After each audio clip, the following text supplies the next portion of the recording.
नमस्कार। राज्य शिक्षा शोध एवं प्रशिक्षण परिषद बिहार पटना में आपका स्वागत है। आज हम लोग वर्ग 7 के अंतर्गत एक अध्याय पढ़ना है, राशियों की तुलना। उसी के अंतर्गत लाभ हानि को जानेंगे। यह एक ऐसा चैप्टर है जिसका रोज़मर्रा जीवन में प्रतिदिन उपयोग है। प्रतिदिन खरीद बिक्री का कार्य होते रहता है और उसी से संबंधित लाभ और हानि का एक चैप्टर विकसित किया गया है। कोई विशेष गणित ये है नहीं। हम लोग प्रतिदिन के जीवन में जो देखते हैं, जो भी खरीद बिक्री होता है, उसी को सिस्टमेटिक वे में पढ़ना है। अब आप वर्ग 7 में हैं और यदा कदा बाज़ार में सामान खरीदते रहते हैं, खरीदने जाते हैं या फिर अभिभावक के साथ में जाते हैं। आप पाते हैं कि आप जो सामान खरीद रहे हैं वो दुकानदार से लेते हैं, दुकानदार भी कहीं से लाता है, किसी होलसेलर के पास से, वो भी कहीं से लाता है। यानी प्रत्येक क्या कर रहा है, सामान को खरीद रहा है, सामान को बेच रहा है। और ये खरीदने और बेचने की स्थिति में एक खरीदना शब्द है और एक बेचना शब्द है। तो ये जो खरीदना शब्द है, इसी को शुद्ध रूप में हम लोग क्रय करना कहते हैं। खरीदना और क्रय करना एक ही जैसा शब्द है। कोई नया टर्मिनोलॉजी तैयार नहीं हुआ है, कुछ रटना जैसा कुछ नहीं है। यहाँ खरीदने का मतलब होता है क्रय करना, और जिस कीमत पर या जिस मूल्य पर सामान को खरीदा गया है उसे ही हम लोग इस चैप्टर में एक टर्म दे देते हैं क्रय मूल्य के नाम से।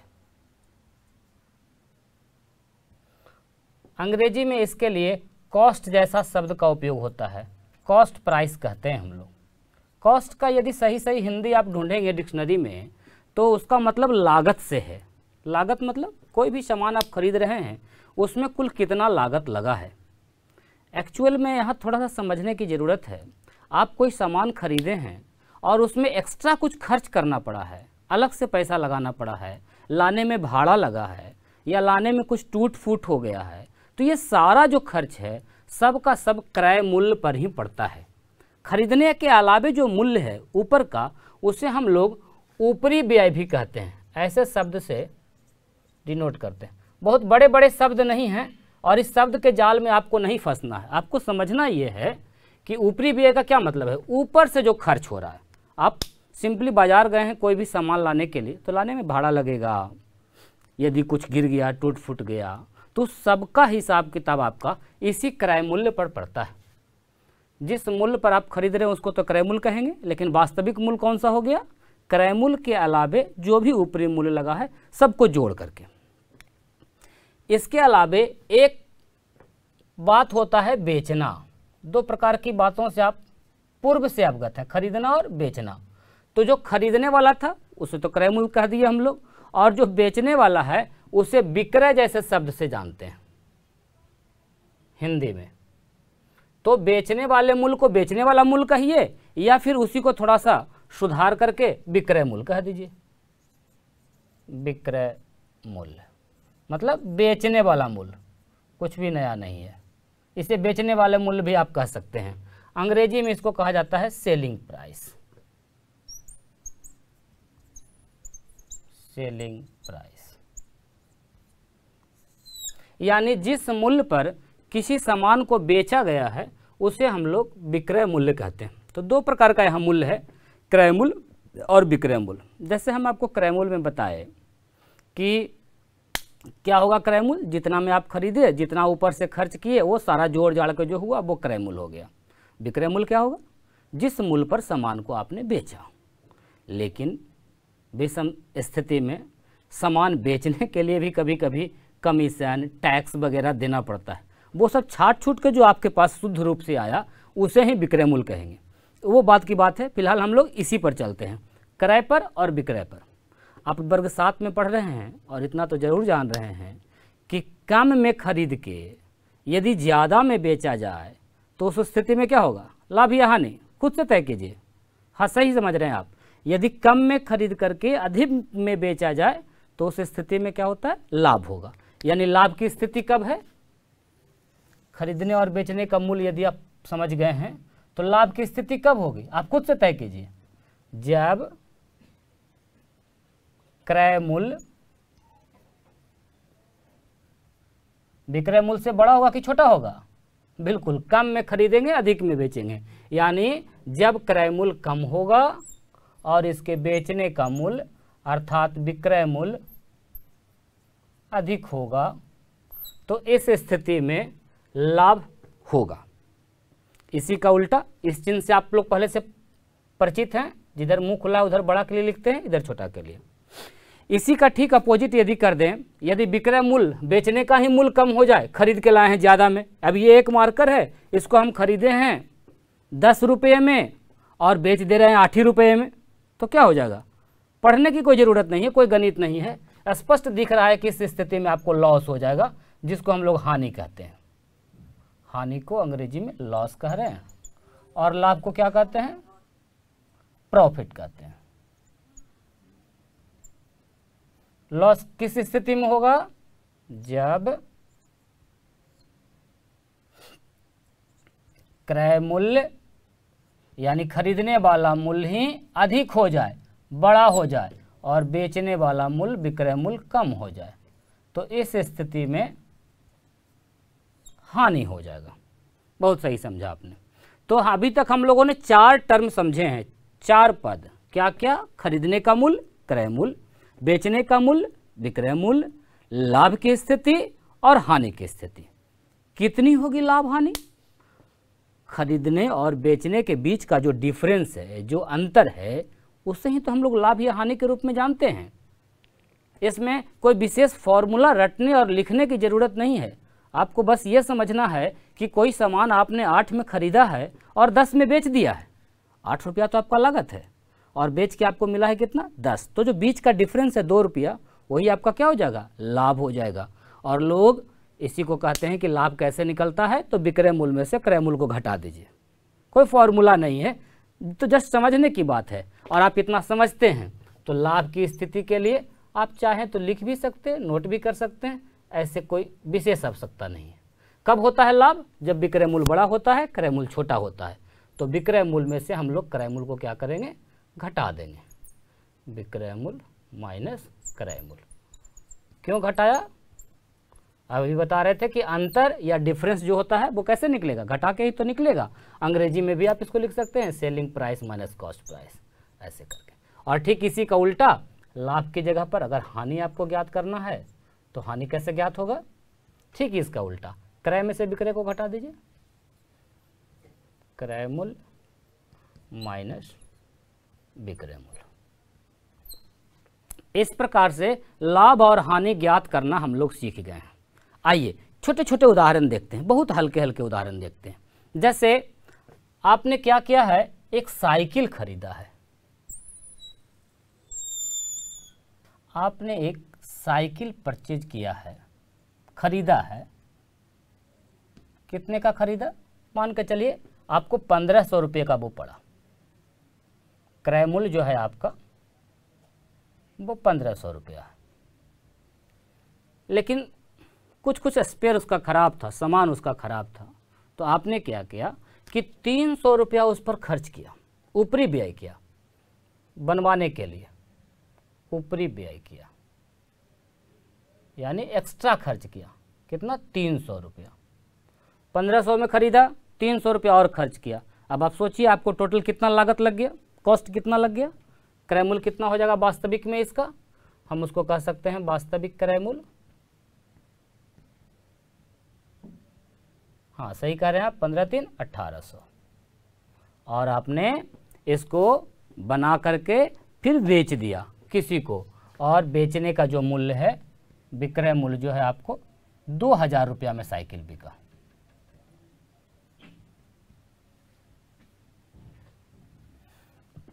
अब 1800 में खरीदे हैं और 2000 में बेच दिए हैं, तो स्थिति लाभ की बन रही है, हानि की बन रही है? हाँ लाभ की बन रही है बिल्कुल। और कैसे उसको ज्ञात करेंगे? बहुत आसान है, कोई फॉर्मूला लगाने की ज़रूरत नहीं है। लाभ की स्थिति बन रहा है और स्पष्ट दिख रहा है कि हम 1800 ही लगाए थे और 2000 प्राप्त हो गया है, इसका मतलब 200 रुपया का लाभ हुआ है। कैसे ज्ञात हुआ है 200 रुपया का लाभ? 2000 में से 1800 को घटा करके। इस प्रकार से अगर रुपया लगा रहे हैं तो सब जगह लगाएंगे हम लोग। इस प्रकार से आप लाभ या हानि, दोनों ज्ञात कर सकते हैं। हानि वाली स्थिति क्या हो जाएगी, ठीक इसकी उल्टी, यदि क्रय मूल्य ही बड़ा हो जाए हमारा, विक्रय मूल्य छोटा हो जाए, तो उस स्थिति में हानि हो जाएगा। जैसे कोई कलम 10 रुपये में खरीदा गया है, कलम का क्रय मूल्य 10 रुपया है और इसको बेच दिया गया है 7 रुपया में, इसका विक्रय मूल्य हो गया है आपका 7 रुपया। सोचिए 10 में खरीदे हैं और 7 में ही बेच दिए हैं, तो क्या हो जाएगा, घाटा हो जाएगा। और घाटा को ही हम लोग क्या कर रहे हैं, हानि कर रहे हैं। कितना का हानि हो रहा है, स्पष्ट पता चल रहा है, 3 रुपये का घाटा हो गया। कैसे निकला है, क्रय मूल्य में से विक्रय मूल्य को घटा करके। तो बाय सिस्टमेटिक का फॉर्मूला लिख के घटा सकते हैं या बस सिंपली घटा सकते हैं कि 10 में से 7 चला गया और आपका बच गया 3 रुपया।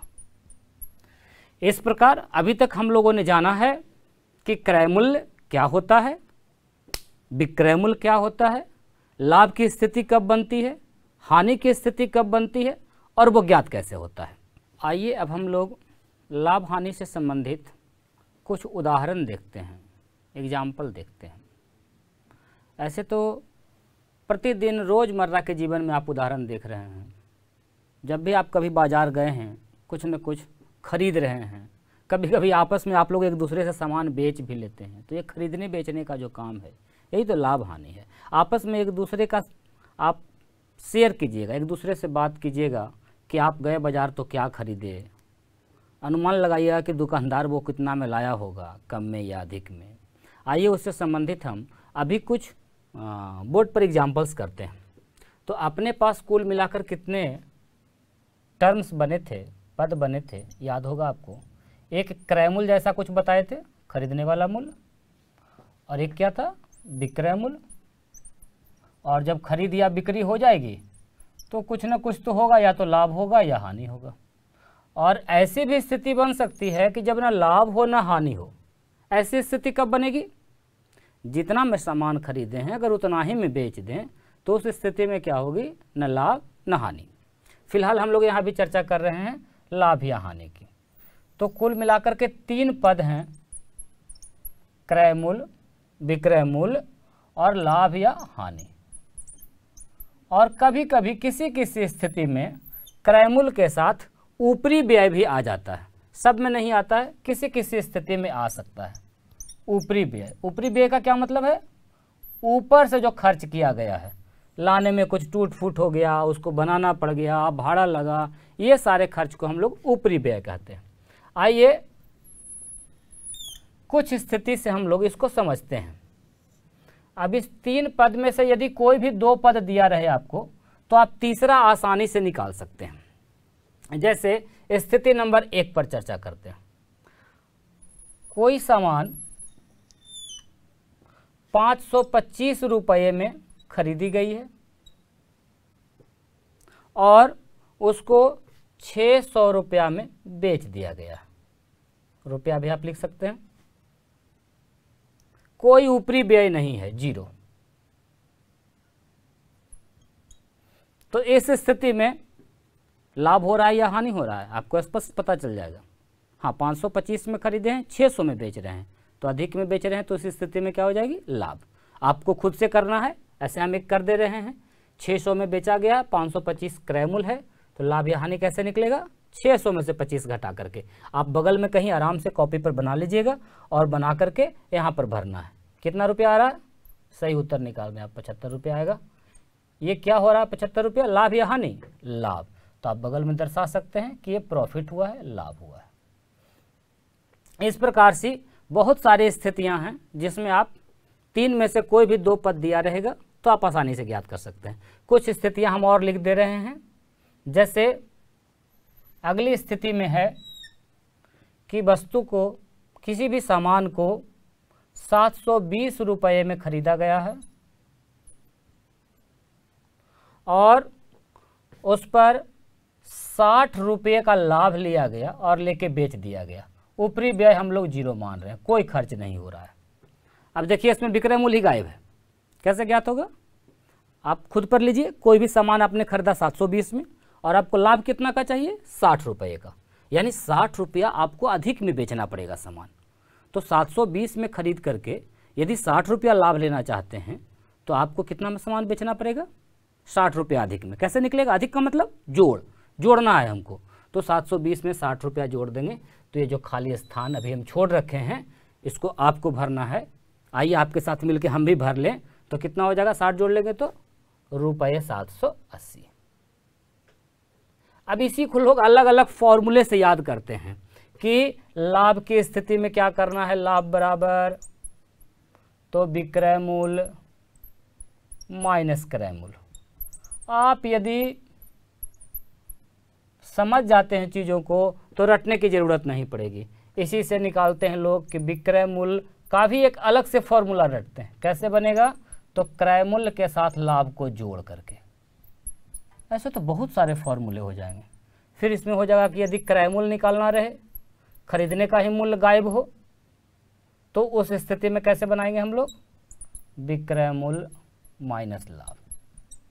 हम आपको ये सलाह देंगे कि इतनी सारे फार्मूलाओं के झंझट में ना पड़ें, फार्मूला न रटें, आप चीज़ों को समझें तो काफ़ी आसानी से बन जाएगा। जैसे अगली स्थिति है, कोई दुकानदार कितना में सामान खरीदा है वही गायब है, जानकारी नहीं है हमको, खाली स्थान है इसके जगह पर, और वो 500 रुपया में सामान बेच देता है, बेच करके 40 रुपये का लाभ कमाता है, कोई ऊपरी व्यय नहीं है। तो इस स्थिति में आपको क्रय मूल्य बताना है कि कितना में खरीदा गया था। सोचिए, खुद से सोचिए, फॉर्मूला की तरफ मत जाइए, बार बार फॉर्मूला देखिएगा तो हर बार रटना पड़ेगा। 500 में सामान को बेचा गया है और उसमें 40 रुपये का लाभ हुआ, ये दर्शाना जरूरी है, क्योंकि लाभ और हानि दोनों का हमने एक ही बॉक्स रखा है। तो लाभ की स्थिति पर अभी हम लोग चर्चा कर रहे हैं। 500 रुपया में सामान बेचा गया है 40 रुपये के लाभ से, यानी खरीदा गया होगा 500 से कम में। तो कितना में खरीदा गया होगा? कम का मतलब घटाओ, कितना घटाना है? 40 रुपया। कहाँ से? 500 से। आइए घटाते हैं मिल करके, कितना आ रहा है घटा करके? हाँ सही कह रहे हैं आप, 460 रुपये। और नहीं तो फिर फॉर्मूला क्रय मूल्य कैसे निकलता है? तो विक्रय मूल्य में से लाभ को घटा करके। इस प्रकार आप आसानी से प्राप्त कर सकते हैं। जिस प्रकार से स्थिति लाभ में बन रही है उसी प्रकार से अन्य स्थितियां हानि में भी बनेगी। ऊपरी व्यय दिया रहे तो बनेगा। तो ऐसे ऐसे हम कुछ एग्जाम्पल्स और लिख दे रहे हैं जिसका आप घर पर खुद से प्रयास करेंगे करने का। आपकी किताब में भी बहुत सारे उदाहरण दिए गए हैं, उसकी भी सहायता लीजिए। कुछ यहाँ से भी आप नोट कर सकते हैं और उसको घर पर प्रैक्टिस कीजिएगा कि कैसे होगा। बहुत आसान है, प्रतिदिन का काम है ये, कुछ नए से गणित नहीं सीखना है आपको। चलिए अगली स्थिति में हम कुछ कुछ दे रहे हैं। दो तीन स्थितियां हमने बना दी है।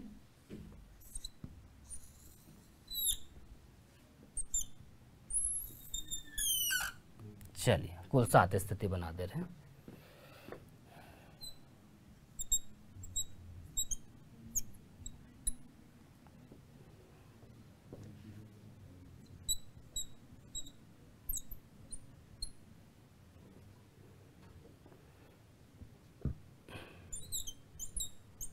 ₹600 का लाभ हुआ।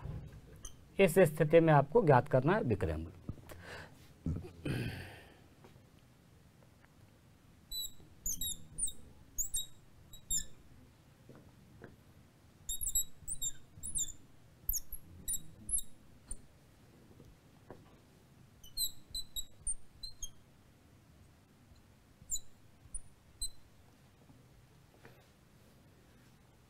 ये सब लाभ की स्थितियां,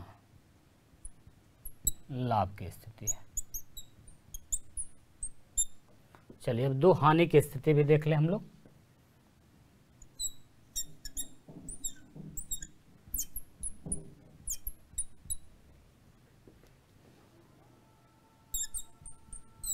₹100 हानि हुआ इस स्थिति में, तो आपको ज्ञात करना है इसका क्रय मूल्य, कितना में खरीदा गया था, जबकि इस पर ₹200 का ऊपरी व्यय भी हुआ है।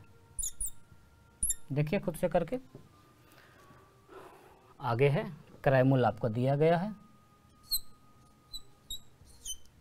₹1300। विक्रय मूल्य निकालना है आपको, और इसमें भी हानि हुई है कुल मिलाकर ₹50 की। इसमें भी ऊपरी व्यय हुआ है रुपये 375 के। चलिए, और भी प्रयास करने के लिए, प्रैक्टिस के लिए आपकी किताब में दिया गया है, उसकी भी सहायता लीजिए। इसके बाद हम लोग इसी का प्रतिशत का रूपांतरण सीखेंगे। आइए अब हम लोग लाभ हानि का प्रतिशत रूपांतरण देखते हैं। अब चूंकि प्रतिशत भी आप पहले पढ़ चुके हैं, जान रहे हैं कैसे प्रतिशत में बदलते हैं, तो इसका प्रतिशत रूपांतरण भी काफ़ी आसान है। आप अक्सर रोज़मर्रा के जीवन में सुनते होंगे कि आज इसे 20% का लाभ हो गया, आज इसे 10% की हानि हो गई। अक्सर हाँ अखबारों में भी आते रहता है, या घर में भी बातचीत के दरमियान बहुत सारी बातें निकलती है, समाचार में सुनते हैं आप, और ऐसी बातें हमेशा कान में आते रहती है कि आज सुबोध को या उसके दुकान में या साइकिल बेचा तो, पंखा खरीदा तो 20% का घाटा हो गया, 10% का लाभ हो गया। अब ऐसी जो बातें हैं इसका क्या अर्थ है? कहीं भी अगर 10% लाभ हुआ है या हानि हुआ, इसका क्या अर्थ है? इसी चीज़ को हम आइए समझते हैं इसके प्रतिशत रूपांतरण से। अभी हम लोगों ने देखा था कि कोई भी सामान को जिस पर खरीद रहे हैं उसे कौन सा मूल्य कह रहे थे? लागत मूल्य या क्रय मूल्य कह रहे थे, ऊपरी व्यय वगैरह को जोड़ करके। अंग्रेजी में इसे सीपी कह रहे थे, कॉस्ट प्राइस कह रहे थे। अब जैसे देखिए, आपने कोई एक पंखा खरीदा 600 रुपये का, 600 में पंखा ले आए हैं खरीद के, और इसको बेचा है आपने, विक्रय मूल्य इसका जो है सेलिंग प्राइस ये 720 रुपया है। तो लाभ की स्थिति बन रही है, तो स्पष्ट है, पहले ही हम लोगों ने जान लिया है। अब यदि इसी में पूछ दिया जाए कि कितना प्रतिशत का लाभ होगा, लाभ में भी हमारे पास समस्या यह है कि लाभ को क्या करना है? प्रतिशत में बदलना है। फाइंड क्या करना है हमको? प्रतिशत लाभ ज्ञात कीजिए, प्रतिशत लाभ ज्ञात करें। प्रश्न को समझ के बनाइएगा, काफी आसान हो जाएगा। तो प्रतिशत लाभ ज्ञात करने से पहले हमारा क्या काम है? लाभ ज्ञात कर लेना। आइए लाभ ज्ञात करते हैं। कैसे ज्ञात कीजिएगा?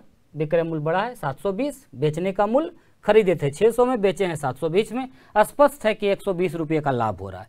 आप यदि फॉर्मूला लगाना चाहते हैं तो सूत्र का भी उपयोग कर सकते हैं, विक्रय मूल्य माइनस क्रय मूल्य, और इस प्रकार आपको प्राप्त हो गया कि कुल लाभ हो रहा है 120 रुपये का। ये लाभ हुआ। अब यदि इसे प्रतिशत में बदलना होगा तो कैसे बदलेंगे? हाँ, सीखा है आपने, प्रतिशत बदलने के बहुत सारे तरीके हो सकते हैं। एक तरीका तो ये हो सकता है कि प्रतिशत लाभ के लिए आपने देखा है कि लाभ जितना हुआ है उतना गुना 100, नीचे क्या रटने की जरूरत नहीं है, पहले स्पष्ट हो जाइए। कभी भी प्रतिशत लाभ या हानि की गणना, मतलब गणना कोई बड़ा शब्द नहीं है, मैंने उसको अगर निकालना हो तो इसकी गणना हमेशा ऑलवेज क्रय मूल्य पर की जाती है। किस पर की जाती है? क्रय मूल्य। आपने कितना पैसा लगाया तो इतना लाभ या हानि हुआ। तो कभी भी लाभ या हानि को यदि प्रतिशत में बदलना हो तो हमेशा बेस के रूप में किसके रेस्पेक्ट में लेंगे? क्रय मूल्य को लेंगे। तो लाभ गुना 100 और बटा क्रय मूल्य, मतलब खरीदने का मूल्य कितना है आपको? 600। बाकी हल करना आप जानते हैं, आसानी से इसको हल कर सकते हैं और उत्तर प्राप्त कर सकते हैं। आपका आ गया 20% लाभ। और भी दूसरे तरीके हैं, जैसे ये जो 120 रुपये का लाभ है, ये कितना पैसा लगाने पर हुआ है? 600 रुपया लागत लगाने पर हुआ है। और प्रतिशत किसको कहते हैं? जब किसी भी वैल्यू को हम 100 रुपये पर निकालते हैं। यानी इसी का एक दूसरा तरीका क्या हो सकता है कि चूंकि 600 रुपया लागत लगाने पर लाभ आपका कितना है? लाभ आपको मिल रहा है 120 रुपये। तो यदि इसी को हम 100 पर निकाल दें, 100 रुपया की स्थिति में क्या हो जाएगा? तो क्या हो जाएगा? 120 बटा 600, एक नियम आ रहा है आपको, गुना 100। आइए इसको हल कर लेते हैं। हल करेंगे, आपका आ जाएगा 20% लाभ। तो आप प्रतिशत लाभ की गणना कैसे भी कर सकते हैं। ध्यान इस बात का रखना है कि प्रतिशत लाभ या हानि दोनों ही स्थितियों में गणना हमेशा क्रय मूल्य को ही आधार मानकर किया जाता है। आप इसका भी उपयोग कर सकते हैं, उसका भी उपयोग कर सकते हैं। इसी का एक उदाहरण यदि हम हानि से देख लें, आइए तेजी से देख लेते हैं। हानि वाली स्थिति, जैसे कोई भी एक पंखा खरीदा गया है जिसका खरीद मूल्य, क्रय मूल्य, लागत मूल्य किसी भी भाषा में लिखा रहे, सब एक ही बात है, खरीदने का मूल्य। कहने का अर्थ ये है किसी पंखे का लागत मूल्य या क्रय मूल्य या खरीद मूल्य 1000 रुपया, 1000 रुपया, और इसे बेच दिया गया है 800 रुपये में। यानी इसका बेचने का मूल्य जो है, बिक्री का जो मूल्य है, विक्रय मूल्य जो है, ये है आपका रुपये 800। स्थिति आप समझ रहे हैं, 1000 में खरीदी गई है, 800 में बेच दी गई है, इसका मतलब है हानि हुआ है। कितने का हानि हुआ है? स्पष्ट है कि 200 रुपये की हानि हुई है। आप लिख के बनाना चाहते हैं तो आप फॉर्मूला लिखिए, हानि बराबर क्रय मूल्य माइनस विक्रय मूल्य 200 रुपये। अब यदि इसी का प्रतिशत हानि आपको ज्ञात करना है कि प्रतिशत हानि कितना हुआ, तो कैसे करेंगे? बिल्कुल जैसे लाभ किया था वैसे हानि कर सकते हैं। स्थिति नंबर 1 तो ये बनेगी कि प्रतिशत हानि निकालने के लिए हम लोग क्या करते हैं, जिसका प्रतिशत निकालना है उतना गुना 100। हानि का निकालना है तो हानि गुना 100 किसके रेस्पेक्ट में? हमेशा क्रय मूल्य के रेस्पेक्ट में। और यहाँ जो खरीद मूल्य है, लागत मूल्य है या क्रय मूल्य है, वो कितना है? 1000। आइए इसको हल कर देते हैं। आपको मिल गया 20% की हानि। या फिर इसको दूसरे तरीके से कैसे बना सकते हैं? उसी प्रकार कि आपने लागत लगाया 1000 का और घाटा हुआ आपको 200 रुपये का, तो 100 पर कितना होता है? 100 पर निकाल दीजिएगा, उसका प्रतिशत रूपांतरण हो जाएगा। यानी हम लिख सकते हैं कि चूंकि 1000 रुपया पर हानि कितना हुआ है? 200, तो इसीलिए 100 पर कितना हो जाएगा? 200 बटा 1000 गुना 100। किसी भी प्रकार से आप बनाएंगे, गणित में उत्तर कभी अलग अलग नहीं होता है, तरीके अलग अलग हो सकते हैं, और आपको प्राप्त हो गया 20% की हानि। इस प्रकार से आप लाभ या हानि का प्रतिशत रूपांतरण कर सकते हैं। यहाँ पर भी कुल 3 पद हैं। कौन कौन? क्रय मूल्य, विक्रय मूल्य, प्रतिशत लाभ या हानि। इसमें से 3 में से कोई भी 2 दिया रहे तो आप तीसरा ज्ञात कर सकते हैं। एक स्थिति हमने समझी है कि जब क्रय और विक्रय मूल्य दिया रहे तो प्रतिशत लाभ या हानि कैसे निकालते हैं। दूसरी स्थिति भी हम लोग समझेंगे कि जब प्रतिशत लाभ या हानि दिया रहे और उसके साथ क्रय मूल्य दिया रहे तो विक्रय मूल्य कैसे ज्ञात करेंगे, और यदि विक्रय मूल्य दिया है तो क्रय मूल्य कैसे ज्ञात करेंगे।